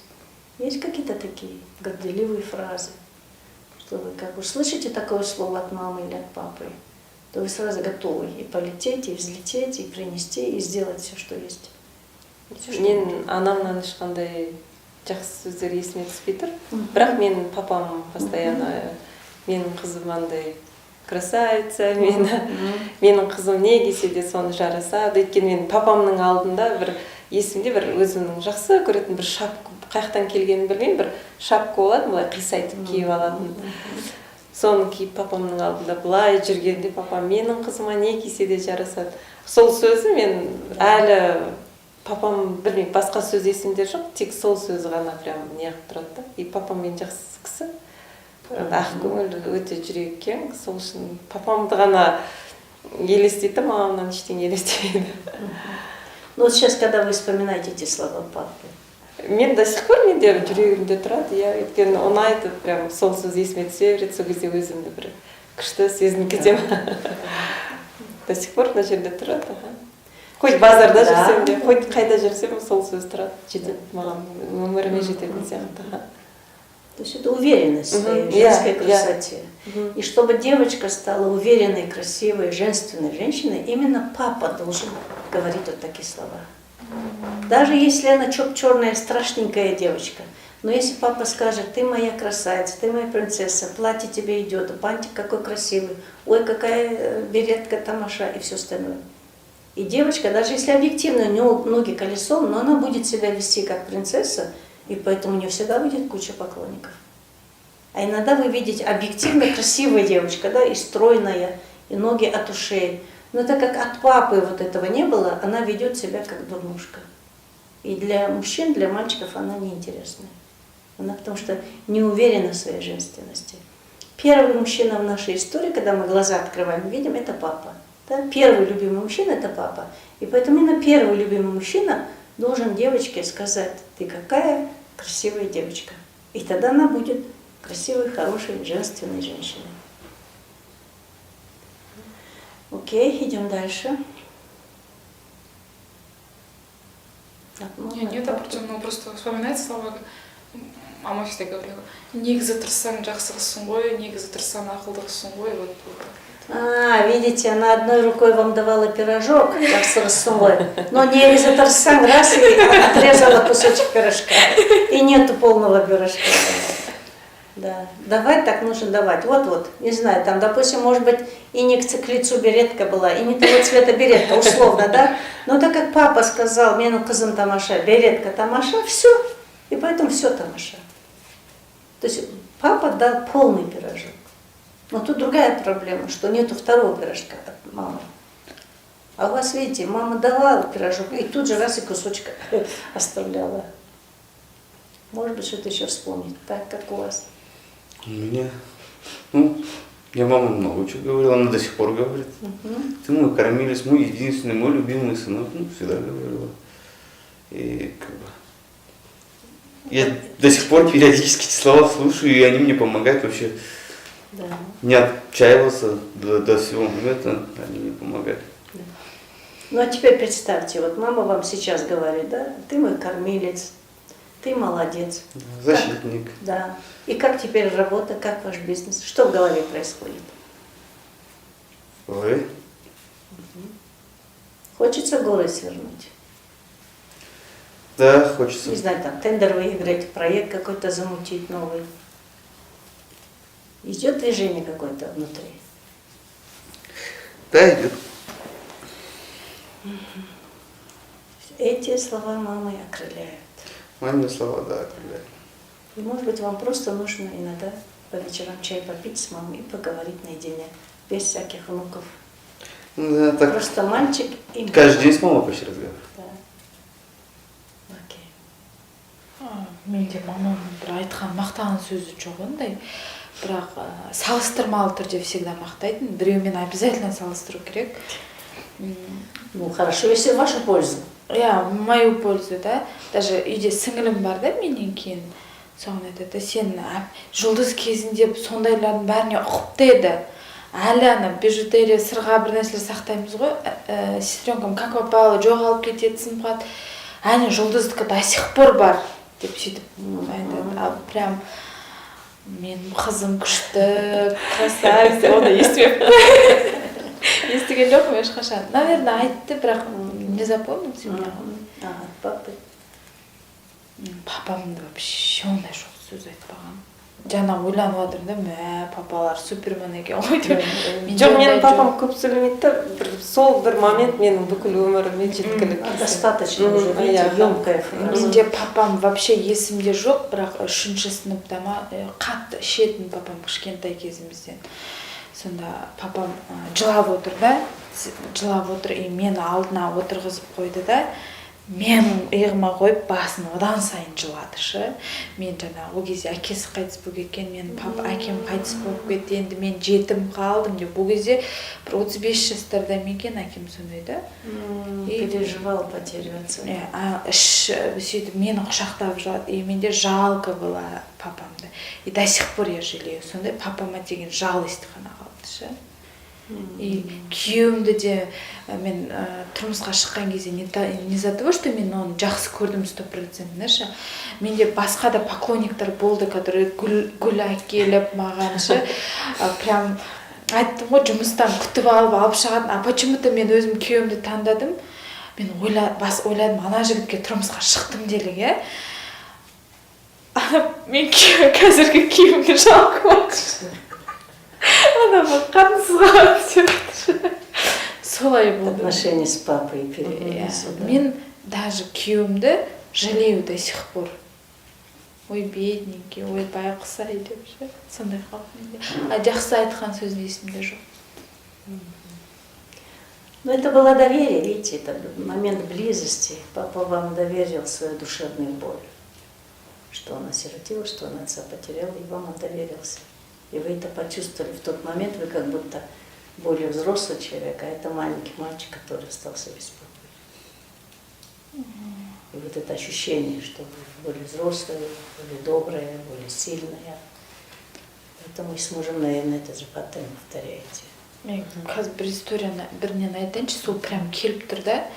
Кішкентай кезімде папам айтты, қатты ішетін, и мамам бір күні бізді папаммен қосып қуып шықты үйден. Бірге кеттіңдер, балаңды алып кет деп. И мен жаңағы шкафтағы киімдерімді пакетке салдым, інім бар жанында, екеуміз кеттік. И егер мені жалғыз қуып шықса, мен, наверное, выживание өзімді нететін едім, бірақ ана інімді уайымдадым да. И қазір балаларымды мен как бы абуза санаймын да, маған преграда сияқты соларшы. Айтым бір ужас фильмде түссем, аналар мен аяғымдан ұстап, наверное, қашамай қалатын сияқты. До сих пор сондай состояниеде жүрмін. Это в детстве. Сол қуып шықты да бізді. И біз жаңа бір досының үйіне барып түнеп шықтық, ертесі келдік. Ну, этого достаточно. Бірақ мен сол түнде прям бүткіл өміріме план құрып тастадым да, мен бүйтуім керек, сөйтуім керек деп. И қазір балаларым маған абуза сияқты ше. Ертең мен далада қалып қалсам, мыналар мен аяғымды байлап тұрады деп ше. Ну, у вас, видите, разница маленькая от ребенка к ребенку, поэтому у вас все еще послеродовая депрессия. А суть послеродовой депрессии с каждыми родами вы становитесь все моложе. Поэтому вы вот маленькая девочка в том возрасте. Тогда мне было 9 лет. Да, и поэтому тяжело троих на щеку за собой волочь, когда всего 9 лет. Можно мне вот сейчас меня перехлестывает злость, такое прям. Проговаривайте. Да, проговаривайте. Потому что я вспоминаю очень много моментов, когда я хотела понравиться, а вместо этого слушаю критику. И сейчас начинаю злиться, блин, ну я же старалась. Ну, реально. Не почему? оценили, не увидели. Да, и Ваши очень старания. сейчас такой, у нас хлёст столько историй, которые... И сейчас такого ощущения, что хочется пинками сказать, ну скажите это слово. Пинайте, пинайте. Итак, кого-то с черной краской. Либо снова будет страдать ваша Почему маму ребенок. ударить? Ударьте. Здесь все можно. Здесь все символически идет. Это же внутри вас. Вы в реальности никого и не избиваете. В реальной жизни наоборот. Все лучше будет. И какой ногой пнули? Куда пнули?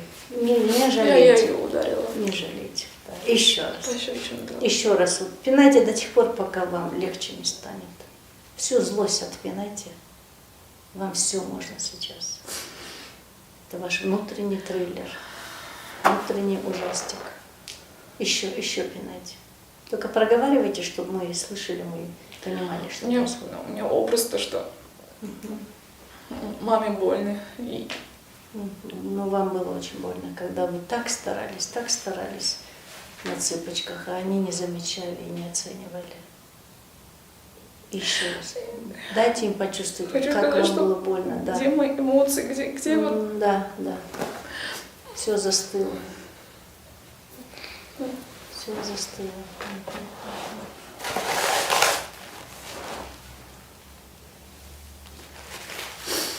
Превращайте в слова, что происходит внутри вас. Почему-то мама не отвечает. А пока вы должны дальше бить и дальше пинать. Побейте еще. Попинайте. Может, палку я вам дам. Может, плетку дам. Больнее, бейте. Не жалейте. У вас очень много злости, и надо избавиться через злость, через эти символические действия.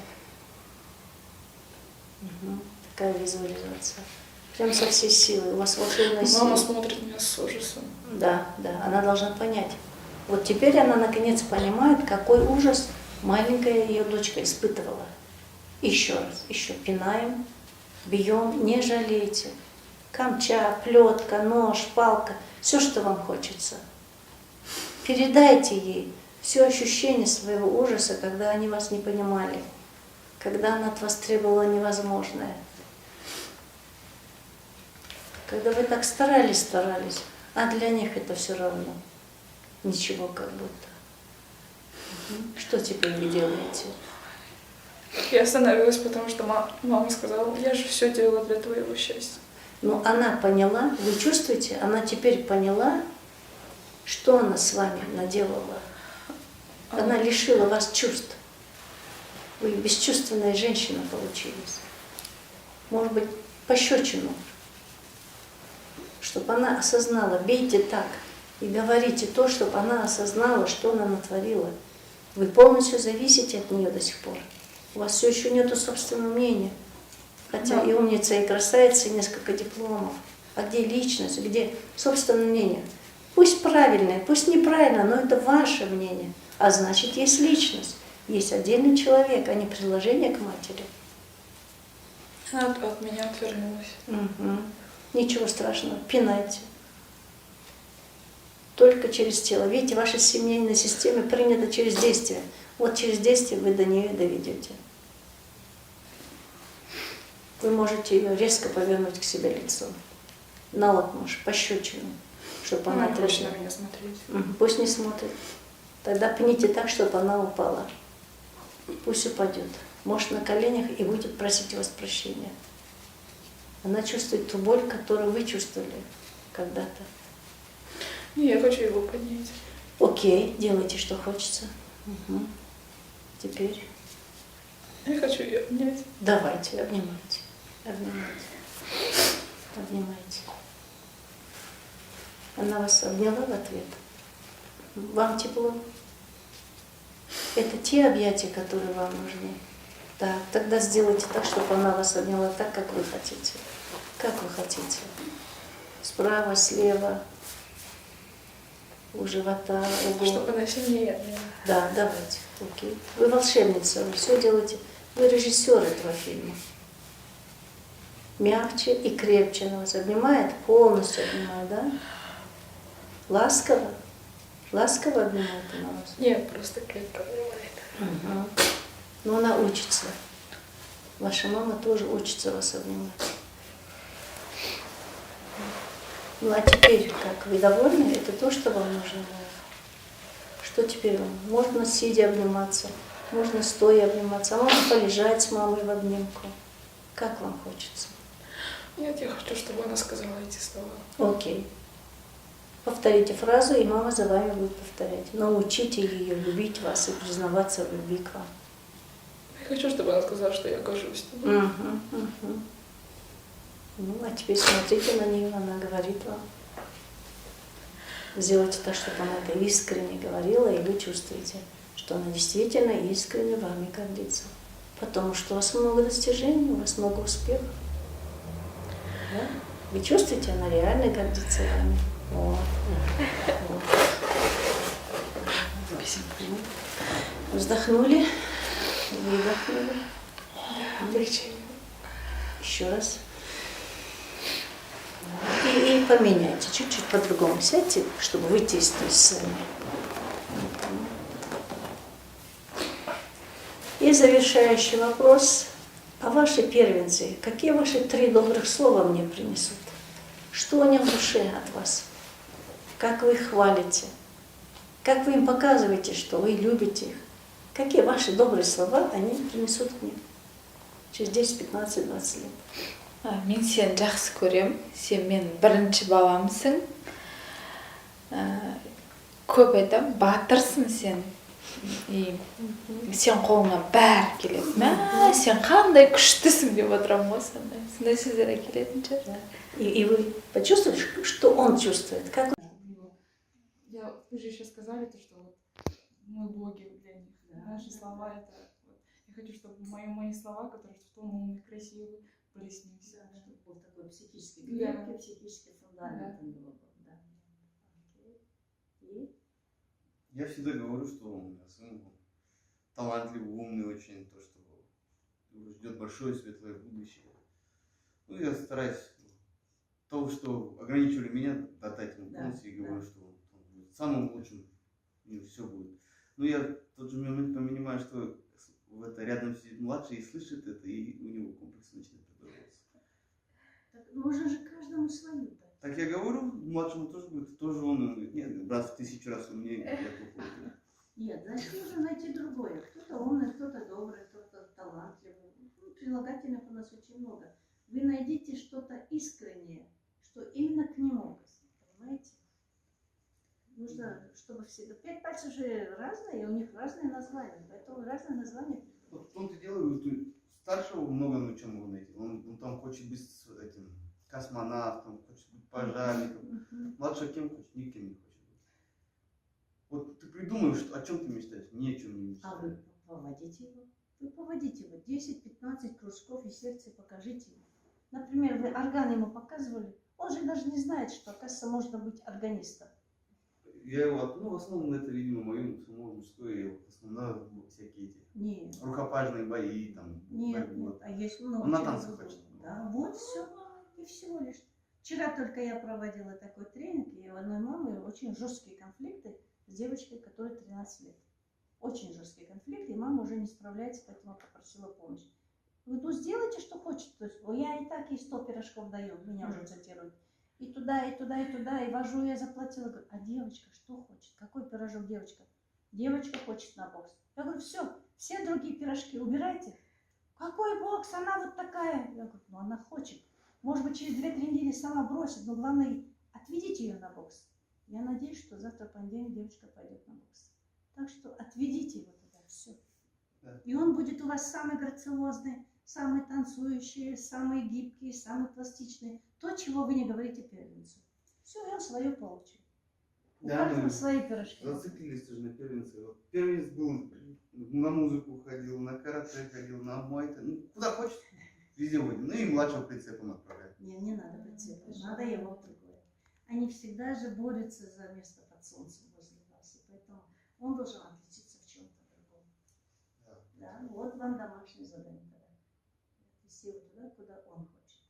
Так, и Менің қызым да сол боксқа барамын дейді. Ну, бокс емес, самбо или мындай тяжелая атлетика. Да. Дзюдо или сондай. Бір жылдай барды папасының несімен, приказымен. Енді қызым айтты, мен бармайды дедім, папасы барады деді, барды. Бірақ бүкіл дене мүшесі өзгеріп, ол одан бестер мынандай мускул мынандай болғысы келді. Бәрін тоқтап тастадық. Қазір 22-де тағы барғысы келді. Бірақ білмеймін, фигурасы өзгеріп кетті. ну, надо с ней поговорить что-то. Что-то это для нее это значит. Вы можете поделиться своими чувствами, сказать, девочка, моя роднулечка, моя, не знаю, там умничка, красавица, да. Я сильно переживаю, потому что фигура у тебя как будто не женственная. Вот Очень мягкая.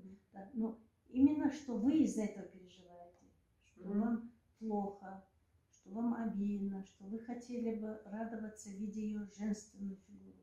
И только из-за того, чтобы вам угодить, получить вашу любовь, она, может быть, пойдет на танцы, где уже больше пластики, грациозности. Танцға барған бәрін тоқтап тастадым, тек соны армандаймын. Ну, разобраться надо.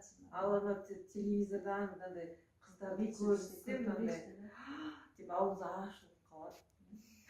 Ну, я бы подумала, что, скорее всего, у нее проблемы с идентичностью. Она видит себя и чувствует себя мальчиком, а мужчина должен иметь мужскую. Поэтому, наверное, тоже ей нужно. Өйткені мен екіқабат кезде біз бала күттік. Ну вот все.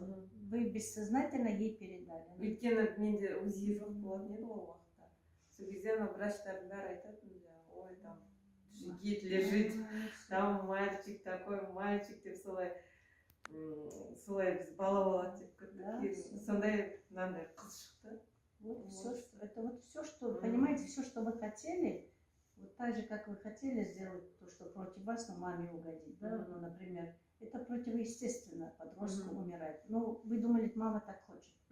Поэтому она тоже знает, еще в утробе вас, она знала, что мама хочет мальчика. И вот она все 22 года пытается стать мальчиком. Тело-то легче поменять, чем внутри. И поэтому, наверное, тогда ее на школу психоанализа. Ей надо сейчас помочь, чтобы это еще дальше не пошло. Ну вот теперь вы все понимаете, как себя чувствуют ваши дети, когда вы их ругаете, и как себя чувствуют ваши дети, когда вы их хвалите, когда вы ими гордитесь. Кто будет ими гордиться, если не вы? Кому нужны чужие дети? Почему нужно хвалить чужого человека, когда у вас вот свои собственные родные дети? Наверное, вот такая чувственная культура вам поможет строить отношения со своими детьми, со своими супругами и, в первую очередь, конечно, с самой собой и с самим собой. Когда вы добры к себе, когда вы жалеете себя, когда вы любите себя, очень легко отдавать вот эти конфеты, букеты всем, кто вокруг. Но вы это не можете дать, потому что здесь нету. Но вы знаете же историю Дубая. Это же пустыня Сахара, это, как наша Каракума, Кызылкумы. А взяли вот прекрасный оазис построили, да? Все цветет, все пахнет. Поэтому вы точно так же, если даже у вас в душе Каракума, Кызылкумы, вы можете там построить цветущий ботанический сад. И благоухающие цветы и мужу, и детям, и сыну, и дочке, и даже Енешке, и даже соседке. Всем вы можете дать. Ну, в принципе, за этим мы сюда и пришли. И по одной фразе. С какими чувствами сегодня вы завершаете наш очередной тренинг? Такое прям... Такое... Я сейчас с чувствами только работаю, но в плане такого... Бывает что-то так... Груз какой-то составил. Да, пакет черный красивый. Да, такой прям... Что вот, и находишь же, когда ты что-то покупаешь, что хочешь, но что то, что тебе нужно. И такое бывает, что о, наконец-то все нашла. Вот это чувство. Удовольствие. Удовольствие. Да, удовлетворение. Я сам лечение